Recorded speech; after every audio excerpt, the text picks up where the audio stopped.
Okay, done with the present key marking. Let's continue with our lesson number 7. सगळ्यांना माझा आवाज येतोय का clear? Am I audible clearly? Okay.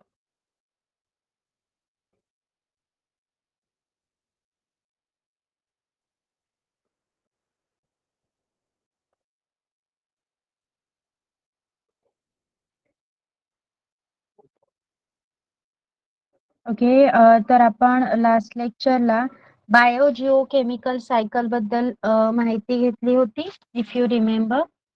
Okay, जैवभू रासायनिक चक्राबद्दल आपण शिकलो होतो. Then today we are going to start with the carbon cycle. Am I right? आपण एवढं पाहिलेलं आहे त्याच्यातील फरक, भूगर्भ सायकल आणि जे गॅशियस सायकल आहेत ते एकमेकांपासून कशा प्रकारे डिफरंट आहेत. This one we have done. Okay, yes. So let's start with carbon cycle, ज्याला आपण कार्बन चक्र असं म्हणतो. The circulation and recycling of carbon from the atmosphere to living things, that is living organisms, and after their death back to the atmosphere is called carbon cycle. Okay, सजीवांकडून वातावरणातील जो काही carbon आहे त्याचं सजीवांकडे जाणे आणि सजीवांच्या मृत्यूनंतर पुन्हा तो कार्बन वातावरणाकडे मिळतो, यालाच आपण कार्बन सायकल असं म्हणायचं आहे, कार्बन चक्र म्हणायचं आहे. बघा, आपण आणि वनस्पती, आपण सुद्धा काही क्रियांसाठी कार्बनचा वापर करतो आणि वनस्पती पण कार्बनचा वापर करत असतात. इंधनातून पण आपण कार्बन मिळवत असतो. कोणत्या ना कोणत्या प्रकारे आपण कार्बनचा वापर करत असतो, जो पर्यावरणात अवेलेबल आहे, बरोबर. बट जेव्हा सजीवांचा मृत्यू होतो तेव्हा आपण डिकम्पोजर्स आपलं ज्या प्रकारे विघटन करतात तेव्हा आपल्या विघटनातून पण काही कार्बनी पदार्थच निघतात आणि अल्टिमेटली ते कार्बनी पदार्थ पुन्हा वातावरणात सोडले जातात. म्हणून याला कार्बन सायकल, हे कंटिन्युअस आहे, हे चक्र आहे, फिरत असतं, म्हणून आपण याला कार्बन सायकल असं म्हणायचं आहे. Understood carbon cycle?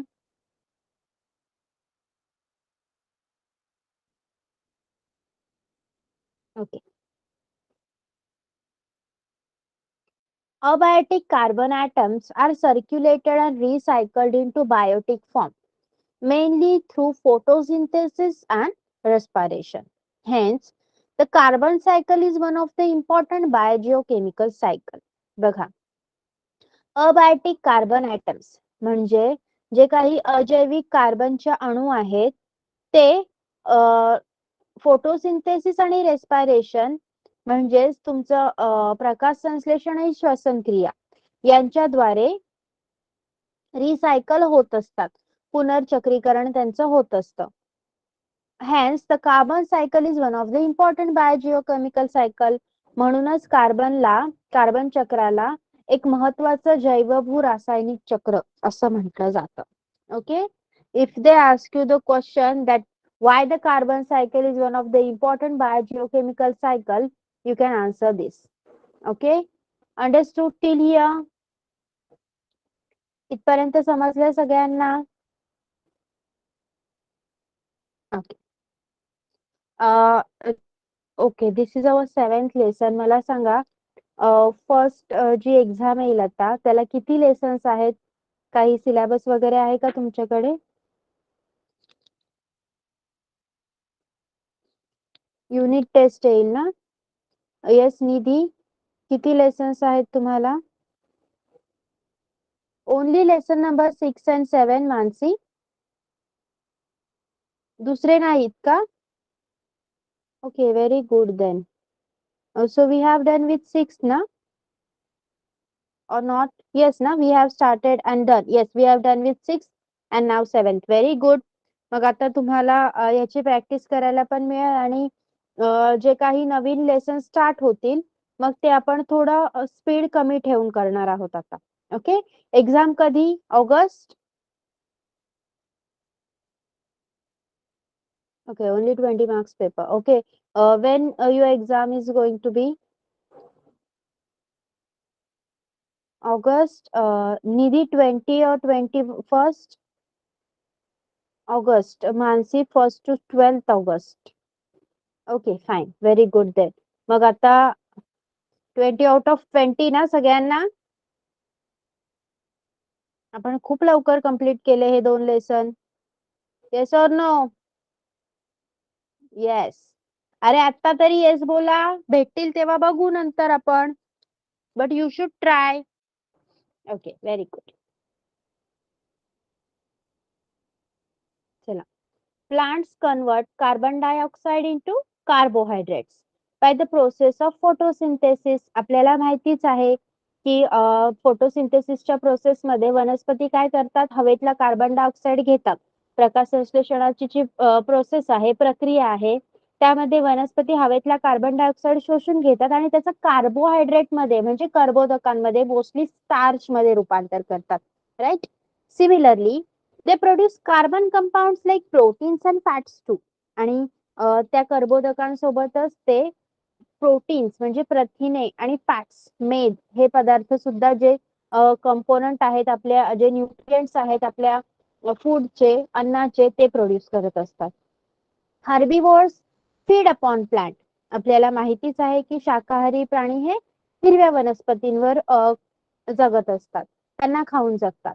Carnivores feed upon herbivores. आणि मांसाहारी प्राणी या शाकाहारी प्राण्यांना खातात.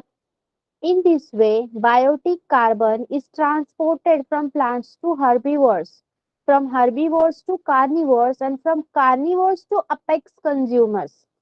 मग अशा प्रकारे आपण जे लास्ट लेक्चरला पिरॅमिड पाहिला, ऊर्जा प्रवाह पाहिला, एनर्जी फ्लो पाहिला, त्यामध्ये आपल्याला काय आढळून आलं की जो बायोटिक कार्बन आहे, जैविक कार्बन आहे, तो वनस्पतींकडून शाकाहारी प्राण्यांकडे जातो. त्यानंतर हर्बिवोरस कडून कार्निवोरस कडे म्हणजे शाकाहारी प्राण्यांकडून मांसाहारी प्राण्यांकडे जातो. आणि त्यानंतर मांसाहारी प्राण्यांकडून द अपेक्स कंझ्युमर सर्वोच्च भक्षकांकडे पोहोचतो. So this is your carbon cycle. You can see sunlight. Okay. आणि respiration in plants, respiration in animals, हे सगळं बायोटिक कार्बन आहे. बायोटिक कार्बनचं डिकम्पोजिशन झाल्यावर, अॅनिमल मेल्यावर बायोटिक कार्बनचं डिकम्पोजिशन होतं आणि फॉसिल फ्युएल तयार होतात. ओके. त्यानंतर कार्बन डायऑक्साईड जो काही कंपनीमधून निघतो तो पाण्यामध्ये ऍब्झॉर्ब होतो. म्हणजे अशा वेगवेगळ्या पद्धतीने कार्बन जिथून निघतो तिथून निघून सगळीकडे पोहोचून कुठे ना कुठे पुन्हा वातावरणात मिळतो आणि म्हणून त्याला कार्बन सायकल म्हटलं गेलं. Main process in the carbon cycle. Carbon सायकलची प्रमुख प्रक्रिया काय आहे? 6 carbon dioxide plus 12H2 in presence of sunlight and chlorophyll gives C6H12O6. Okay, that is glucose, 6H2 and 6O2. He reaction आपल्याला माहिती आहे. This is a reaction of photosynthesis, right? Then glucose plus oxygen in presence of mitochondria gives out carbon dioxide, water and energy. तंतुकणिकांमध्ये जेव्हा glucose आणि ऑक्सिजनची reaction होते तेव्हा त्यावेळी कार्बन डायऑक्साईड रिलीज होतो आणि पाणी आणि एनर्जी तयार केली जाते. अंडरस्टूड? कार्बन सायकल समजलंय सगळ्यांना? Have you understood about carbon cycle? Yes. Okay. Eventually, after death, all types of consumer are decomposed by decomposers like bacteria and fungi. And carbon dioxide is released again in the atmosphere and is used again by living organism. मला सांगा स्कूलमध्ये काय शिकवलं, फंजाय की फंगाय? Mic on करून सांगू शकता, pronunciation आहे. Nidhi? Yes, ma'am. Fungi. Fungi. Mansi? Fungi. Parth? Om? Fungi. ओम?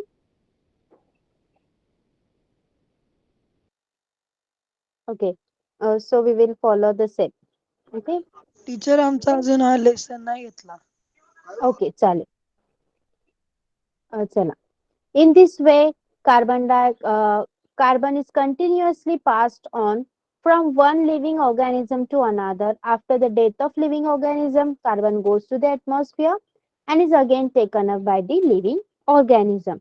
मग अशा प्रकारे काय होतं, कार्बन हा एका सजीवाकडून दुसऱ्या सजीवाकडे जात असतो आणि नंतर सजीवांच्या मृत्यूनंतर पुन्हा निसर्गात परत येतो, atmosphere मध्ये परत येतो and again taken up by the living organism आणि पुन्हा सजीवांकडे जातो. Yes? Then, do you know carbon dioxide is released into atmosphere through abiotic processes like burning of fossil fuel and wood, forest fires and volcanic activity. Oxygen is released into atmosphere by the biotic process of photosynthesis and carbon dioxide through respiration. The equilibrium of oxygen and carbon dioxide gases in the atmosphere is maintained by plants. बघा, जीवाश्म इंधनांचे ज्वलन, लाकडाचे ज्वलन, तसेच जंगलात लागणारे जे वणवे असतात आणि वोल्कॅनो म्हणजे कधी कधी ज्वालामुखीचा उद्रेक पण होतो. या काय आहेत, अबायोटिक प्रोसेसेस आहेत, अजैविक प्रक्रिया आहेत, त्यामध्ये जैविक हात नाही. मग त्यावेळी कार्बन डायऑक्साइड वायू बाहेर पडतो आणि हवेमध्ये मिसळतो. Okay. Then oxygen is released into atmosphere by the biotic process of photosynthesis. फोटोसिंथेसिसच्या प्रोसेसमध्ये, प्रकाश संश्लेषणाच्या प्रक्रियेमध्ये ऑक्सिजन वायू हा वातावरणात सोडला जातो आणि then in respiration carbon dioxide, आणि श्वसनाने कार्बन डायऑक्साइड हा वायू वातावरणात बाहेर सोडला जातो. आणि वनस्पतींमुळे अशा प्रकारे कार्बन डायऑक्साइड आणि ऑक्सिजन यांचं इक्विलिब्रियम मेंटेन केलं जातं, यांचा समतोल राखला जातो. The carbon cycle is very effective in the temperate region. उष्ण कटिबंधात कार्बन चक्र प्रभावी असते. Why is it so? Any idea you have?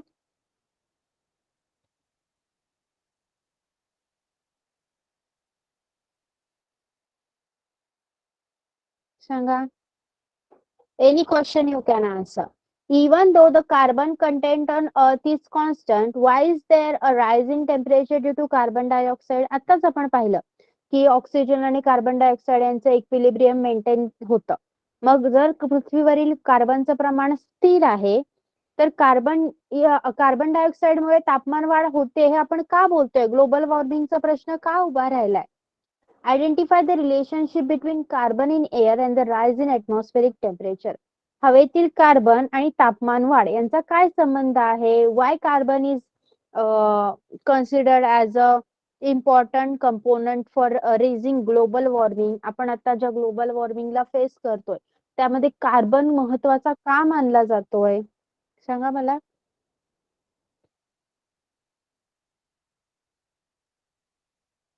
No idea.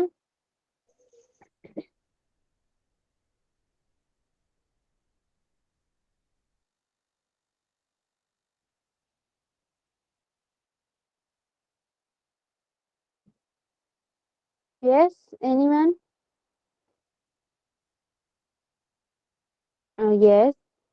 And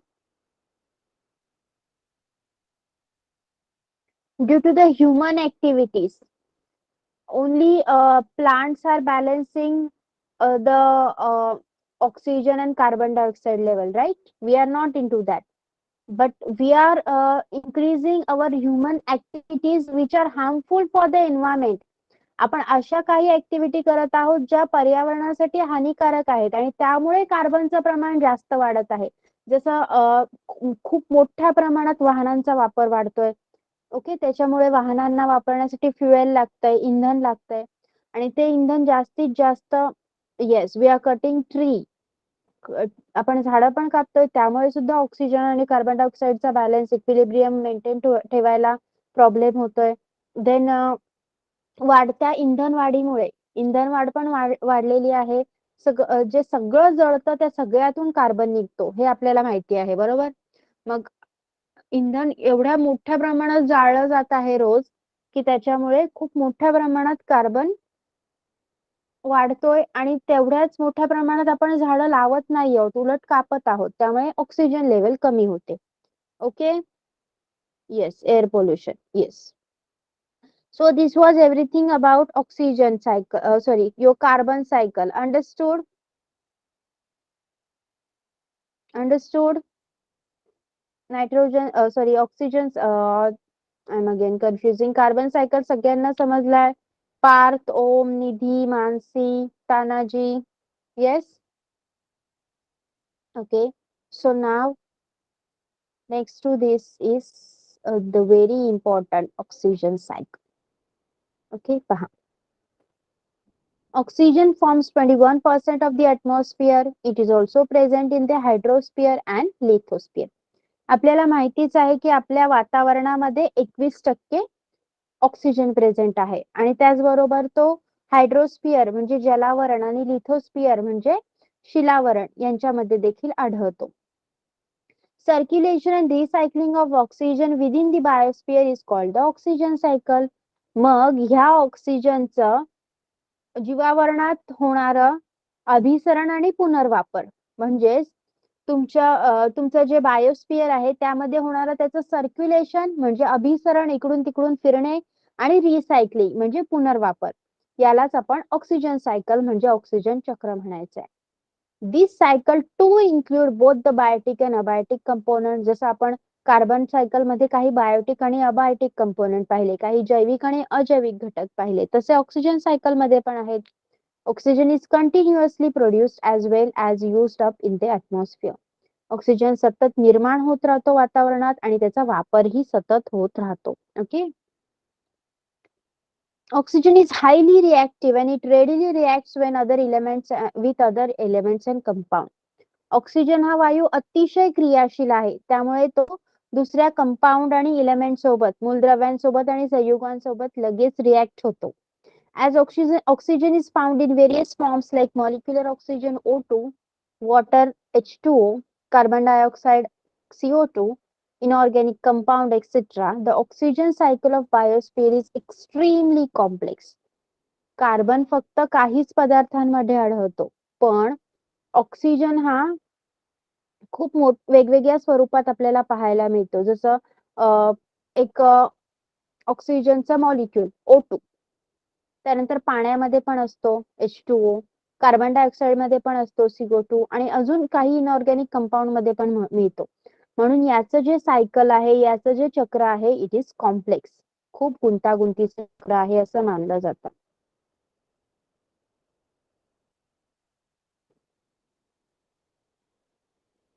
Oxygen is released in the process of photosynthesis, whereas it is used up in the process like respiration, combustion, decomposition, corrosion and rusting. आपण पाहिलं की वनस्पती जेव्हा photosynthesis करतात, प्रकाश संश्लेषण करतात, तेव्हा ते ऑक्सिजन बाहेर सोडतात म्हणजे ऑक्सिजनची निर्मिती करतात. तर respiration, combustion, okay, then decomposition, rusting म्हणजे तुमचं श्वसन, ज्वलन, विघटन, एखादी वस्तू गंजणे, या सगळ्यांमध्ये पण ऑक्सिजनचा वापर केला जातो. This is your oxygen cycle. Plants absorbs carbon dioxide and produce food material. त्यावेळी वनस्पती काय करतात, प्रकाश संश्लेषणाच्या वेळी कार्बन डायऑक्साइड ऍब्झॉर्ब करतात आणि ऑक्सिजन बाहेर सोडतात. Plants produce oxygen, animal breathe in oxygen, आणि झाडांनी निर्माण केलेलं ते ऑक्सिजन आपण किंवा कोणताही प्राणी श्वसन करतो, श्वसनासाठी वापरतो. Breakdown of sugar molecules by animals. मग आपल्या प्राण्यांद्वारे जे शुगर मॉलिक्यूल असतात त्यांचा डायजेशन प्रोसेसमध्ये ब्रेकडाऊन होतं आणि नंतर animals give out carbon dioxide आणि पुन्हा प्राण्यांद्वारे कार्बन डायऑक्साइड बाहेर फेकला जातो, ज्यामध्ये पण ऑक्सिजन आहे. Understood? I think oxygen cycle is more easy than the carbon one to make it understood, right? सोपं आहे ना oxygen cycle? Okay. Here are some interesting facts for us. Most microorganisms use oxygen for respiration. Such microbes are called aerobes. बहुसंख्य सूक्ष्मजीव असे असतात जे श्वसनासाठी ऑक्सिजनचा वापर करतात आपल्याप्रमाणे, आणि त्यांना एरोब्स म्हटलं जातं, ऑक्सिजीवी म्हटलं जातं. Microbes which do not need oxygen are called anaerobes. पण काही असे पण असतात ज्यांना श्वसन करण्यासाठी ऑक्सिजनची गरज नसते, त्यांना अनएरोब्स म्हणजे विनॉक्सिजीवी म्हटलं जातं. Sorry. Oxygen is important for the synthesis of proteins, carbohydrates and fats. आपल्या शरीरात निर्माण होणारे कर्बोदके, प्रथिने, मेद जे आपल्याला फूड मधून मिळतात त्यांचं शोषण होण्यासाठी, ऍब्झॉर्बन्स होण्यासाठी ऑक्सिजनची खूप आवश्यकता असते. It is also used in various chemical reactions. Ozone is produced from oxygen through various atmospheric processes. वेगवेगळ्या रासायनिक प्रक्रियांमध्ये पण ऑक्सिजनचा वापर केला जातो. आणि ओझोन जो एक इम्पॉर्टंट लेयर आहे around our atmosphere, around our earth, याची निर्मिती देखील ऑक्सिजन पासूनच होते. Okay, understood. Oxygen cycle.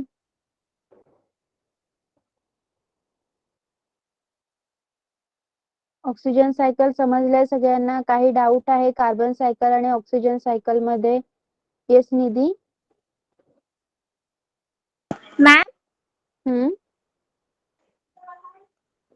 Yes. ma'am, if oxygen will get double in atmosphere, it will useful or not? I didn't understood. Like जर त्याची quantity वाढली तर कार्बन सारखी, असं बोलायचं आहे का? Yes, ma'am. Yes, it will be useful cause it is not harmful. आणि अशा ऍक्टिव्हिटीज आहेत आपल्या आतापर्यंत तरी की तो ऑक्सिजन वाढणारच नाही. Yes, you all are agree with this. आपण आलो त्यांच्यामध्ये ज्या हार्मफुल ऍक्टिव्हिटीज सगळे करतात त्यामध्ये आपण पण आहोत. आपण असं कोणालाही ब्लेम करू शकत नाही, कारण आपण पण गाड्यांमधून फिरतो. आपण सगळीकडे सायकलवर जातो का? नाही. We are also contributing the same. Yes, okay. नाव नायट्रोजन सायकल. नायट्रोजन सायकल तर तुम्ही अगोदर पण शिकलाय in your 7th standard. Nitrogen fixation, rhizobium and all. Yes, let's see what is mean by nitrogen fixation. नायट्रोजनचे स्थिरीकरण म्हणजे काय सांगा मला?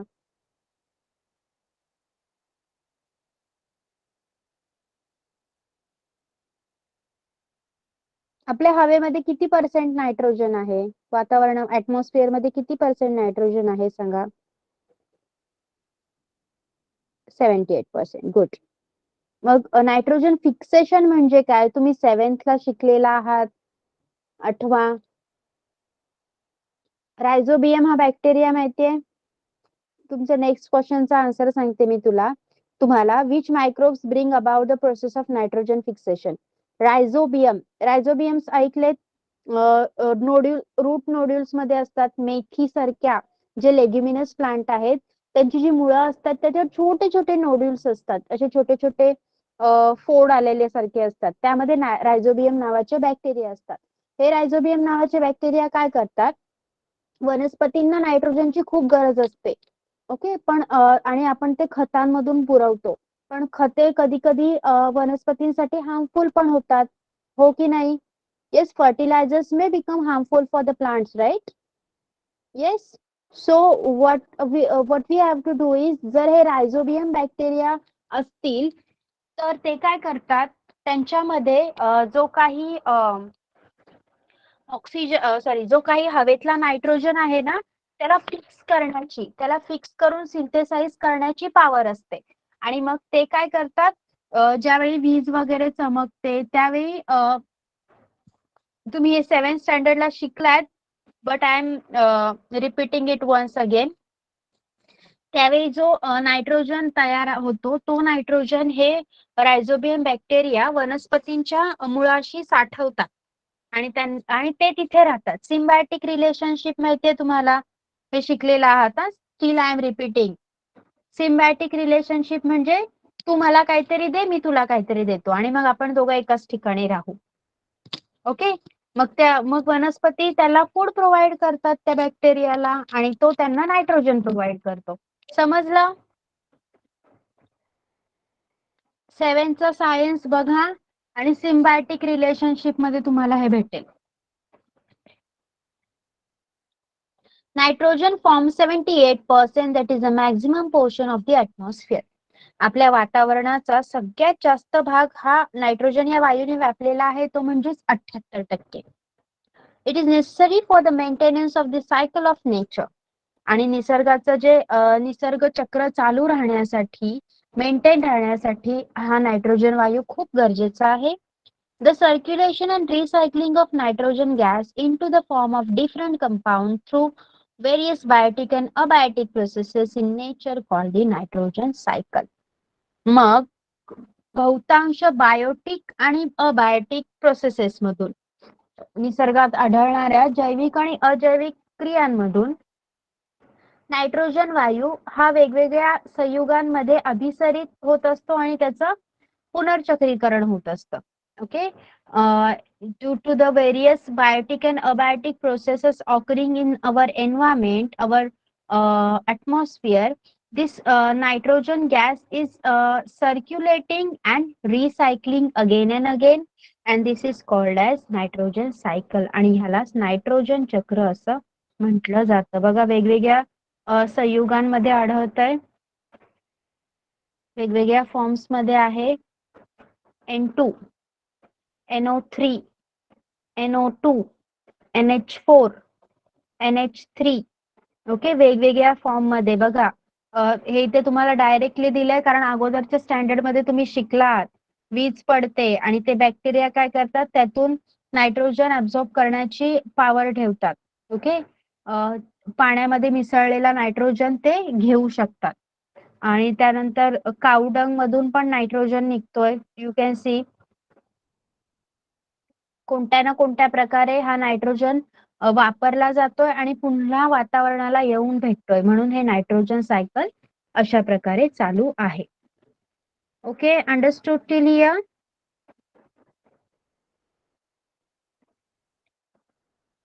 Yes. Okay. All organisms participate in the nitrogen cycle. It is important component of protein and nucleic acid. As compared to other elements, it is inactive and does not easily combine with other element. Most organisms cannot use the free form of nitrogen. बघा, सगळे सजीव nitrogen चक्रामध्ये भाग घेत असतात. Proteins आणि nucleic ऍसिडचा हा important component आहे. म्हणजे न्यूक्लिक आम्ले आणि प्रथिने, प्रोटीन यांचा हा महत्वाचा घटक मानला जातो. कोण? नायट्रोजन. दुसऱ्या मूलद्रव्यांच्या तुलनेत नायट्रोजन कमी इनॅक्टिव्ह आहे, तो निष्क्रिय आहे. जसं आपण वाचलं की ऑक्सिजन रेडिली कोणासोबत पण कंबाईन होतो, रिएक्शन करण्यासाठी रेडी होतो. नायट्रोजन तसं नाही, इट इज इनॅक्टिव्ह आणि सहजासहजी तो दुसऱ्यांसोबत, दुसऱ्या एलिमेंट सोबत, मूलद्रव्यांसोबत कंबाईन होत नाही. आणि बहुतेक सजीव फ्री फॉर्म मधला नायट्रोजन म्हणजे मुक्त स्थितीतला नायट्रोजन वापरू शकत नाहीत. Important processes of the nitrogen cycle. First आहे nitrogen fixation, conversion of nitrogen into nitrates and nitrites through atmospheric, industrial and biological processes.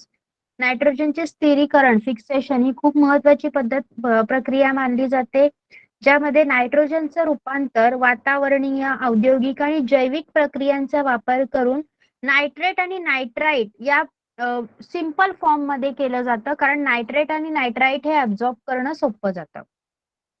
Ammonification म्हणजे अमोनीकरण, release of ammonia through decomposition of dead bodies and excretory waste of organism. आता हे जे ammonification आहे, ज्यामधून nitrogen कसा बाहेर पितो, सजीवांचे अवशेष, सजीवांनी उत्सर्जित केलेले पदार्थ यांचं डिकम्पोजिशन होतं, विघटन होतं आणि त्यातून अमोनिया बाहेर पडतो. नायट्रिफिकेशन म्हणजे नायट्रीकरण, conversion of ammonia into nitrite and then nitrate. मग जो अमोनिया बाहेर पडलाय त्याचं नायट्राइट आणि नायट्रेट या सोप्या पदार्थांमध्ये रूपांतर करणं. डिनायट्रिफिकेशन, विनायट्रीकरण म्हणजे conversion of nitrogen compound into gaseous nitrogen.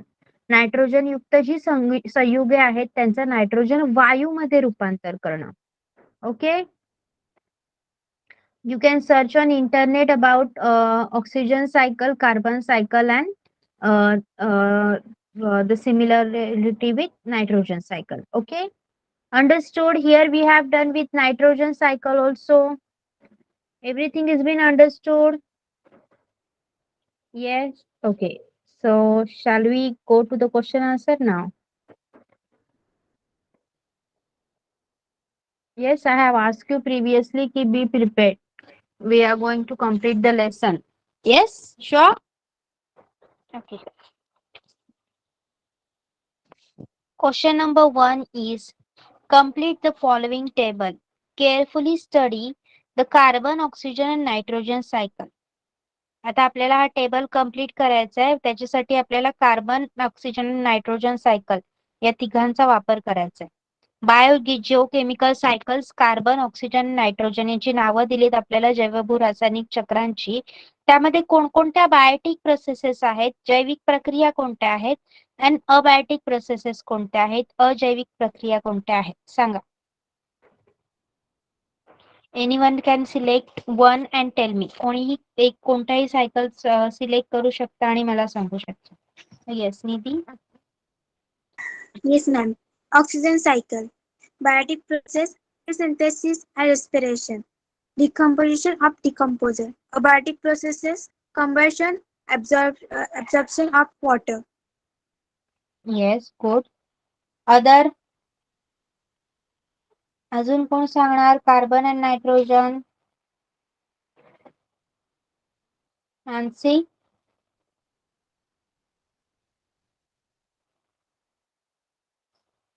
Yes, ma'am. Will you? Nitrogen cycle. हा. Yes. Nitrogen cycle, biotic process, nitrogen fixation, ammonification, abiotic process, nitrogen fixation in atmosphere. Okay. Anyone else with the carbon one? Carbon cycle कोण सांगणार? Yes नान्सी. Biotic process, photosynthesis, respiration, abiotic process, burning of fossils and wood. Very good. Okay. मराठीवाल्यांनी कोणाला सांगायचं आहे का Marathi medium? तुम्ही एवढेच present असता का रेग्युलर सगळ्या क्लासमध्ये की कोणी नाहीये आज? एवढेच असता का? Okay.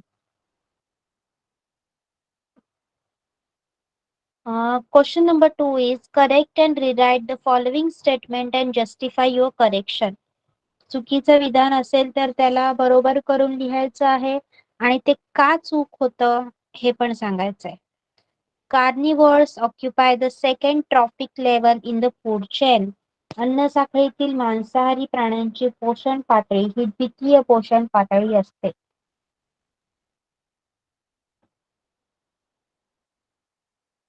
Again, I am reading the question. Carnivores occupy the second trophic level in the food chain. अन्न साखळीतील मांसाहारी प्राण्यांची पोषण पातळी ही द्वितीय पोषण पातळी असते.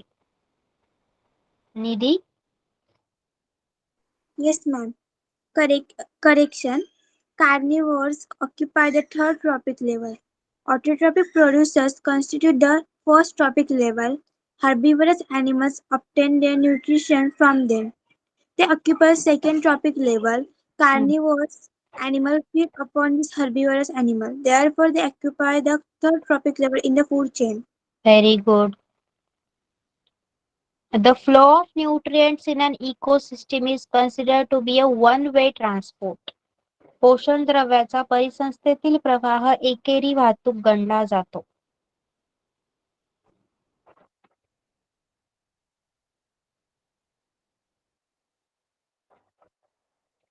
Yes.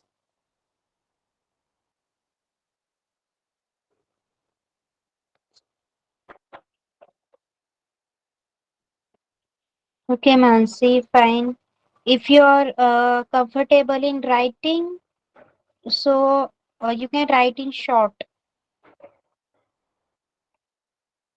Okay.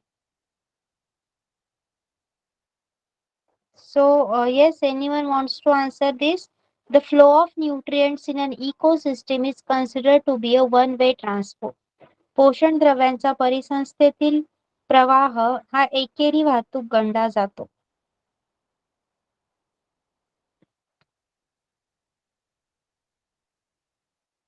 Yes Nidhi. Yes, ma'am. Ma'am, I'm audible? Yes. Correction. The flow of nutrition in an ecosystem is considered to be cyclic. The green plant are producers. By photosynthesis, they convert minerals and inorganic compounds into glucose. This food is transferred along with food chain from producers to primary consumers to secondary consumers. The decomposers of the ecosystem decompose all the dead and decaying organisms and return this nutrition back to the ecosystem. Yes. बाकीच्यांनी पण answer द्यायचे आहेत. पार्थ, तानाजी, ओम. Plants in an ecosystem are called primary consumer. वनस्पतींना परिसंस्थेतील प्राथमिक भक्षक म्हणतात.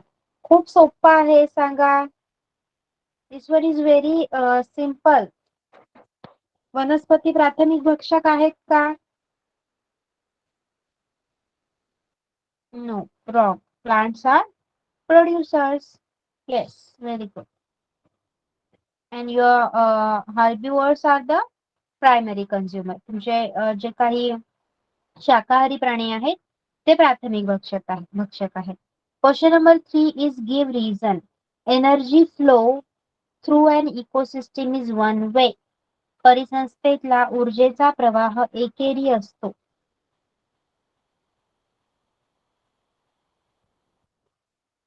Mansi, will you? Yes, ma'am, I will try. Okay. The sun is the most important source of energy in an ecosystem. Green plants of the ecosystem store some of the solar energy in the form of food. Before reaching the decomposers, this energy is passed on from one trophic level to the next. Decomposers despite some amount of energy in the form of heat. However, no part of the energy ever returns to the sun. Hence, such passage of the energy is referred as one-way transport. Yes. Equilibrium is necessary in various biogeochemical cycles. विविध जैवभू रासायनिक चक्रांचे संतुलन असणे गरजेचे आहे. Someone's mic is on. Om. Yes, Om. Answer सांगणार का? निधी. Yes, ma'am. In nature, the various biogeochemical cycles operate simultaneously and there is an equilibrium between them. During these cycles, the inorganic compounds that are released from organic compounds are released back to nature. Soil bacteria and other decomposers play a vital role, vital role in this Vital. cycle. If biogeochemical cycles are imbalanced, then they bring about the imbalance in ecosystem, as a result of which the ecosystem is destroyed. This shows the equilibrium is necessary in a various biogeochemical cycles. Yes.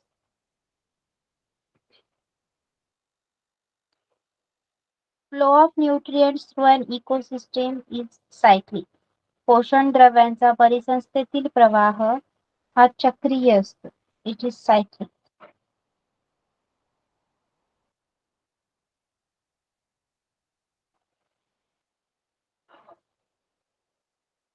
Yes, please do answer.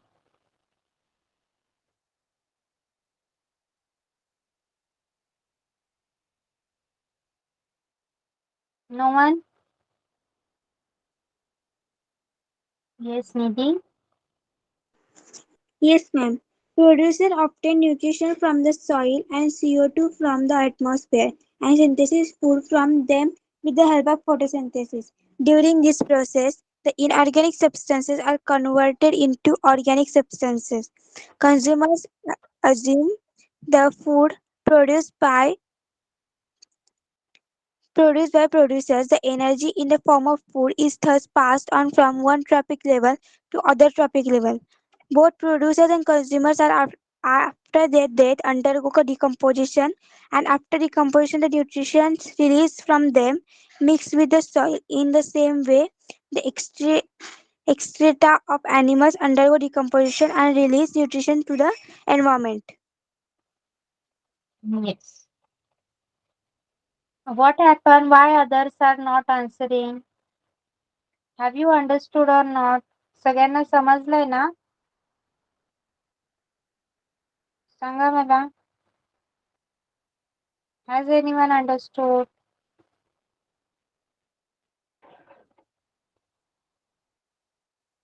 Everyone, have you understood everything?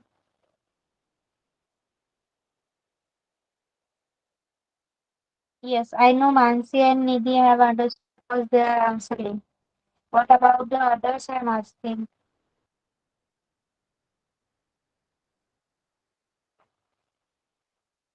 Yes, Parth. उत्तरं द्यायची आहेत.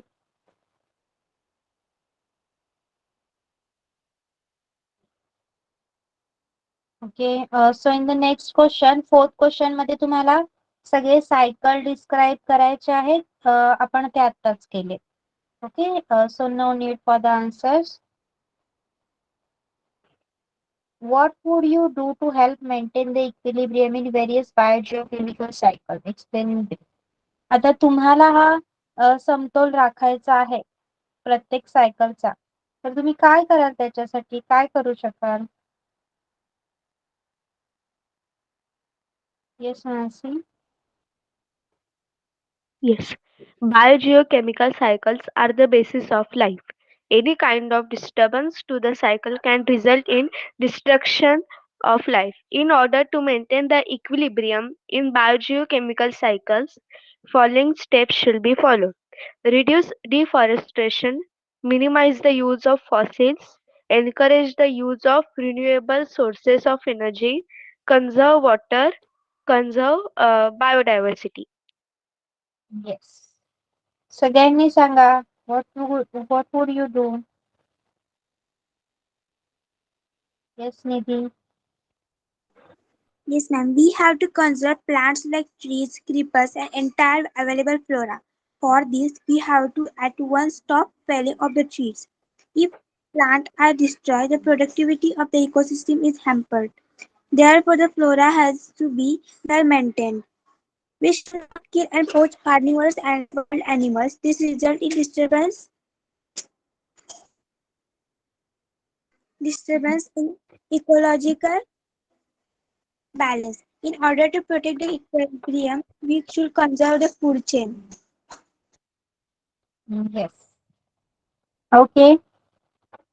So your next question is okay. This one is the most important, and then we will stop. Okay. Next question we'll be dealing with in the next lecture. So tell me the interrelationship between food chain and food web. अन्न साखळी आणि अन्न जाळे यांच्यात काय संबंध आहे? The interrelationship between food chain and food web.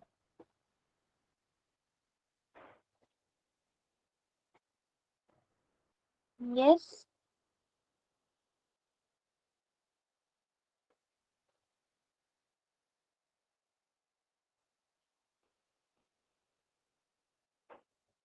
No. No one. Interrelationship between food chain and food web.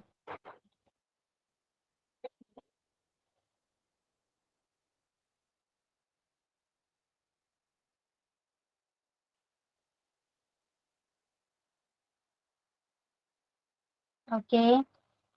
So okay. Yes, Nidhi, please. Yes, ma'am.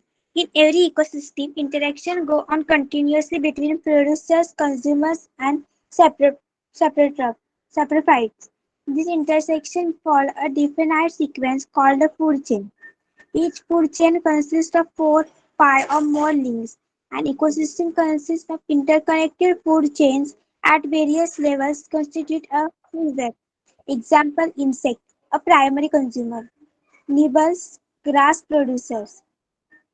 Frog, secondary consumers. Feed on insect. This is a straight food chain. Insects are also eaten by sparrow. Sparrow becomes food for owl. Owl also kills snakes. Tertiary consumer. Feed on frog. Apex carnivore. Hawk. Feed on sparrow. Snake or frog too. In this way, smaller food chains are interconnected in a food form, constituting the food web. Thus, there is an interrelationship between the food chain and food web. Yes. Okay, so everyone, we are going to stop over here for today. Okay. आज आपण इथेच थांबूया. In the next lecture, next some other questions which are remaining will be discussed. Okay. Till then, please prepare everyone. Be prepared. सगळ्यांनी prepare करायचं आहे. I have told you in the next previous lecture only. मी तुम्हाला शेवटच्याच लेक्चरला सांगितलं होतं की you have to be prepare.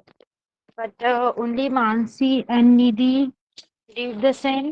So please do follow the instructions. Okay. Uh, you can write your question number. No need of two. Question number three.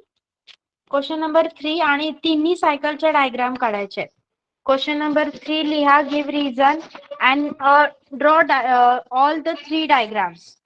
Carbon cycle, oxygen cycle and nitrogen cycle. Okay. Okay. So now you can leave. Bye bye.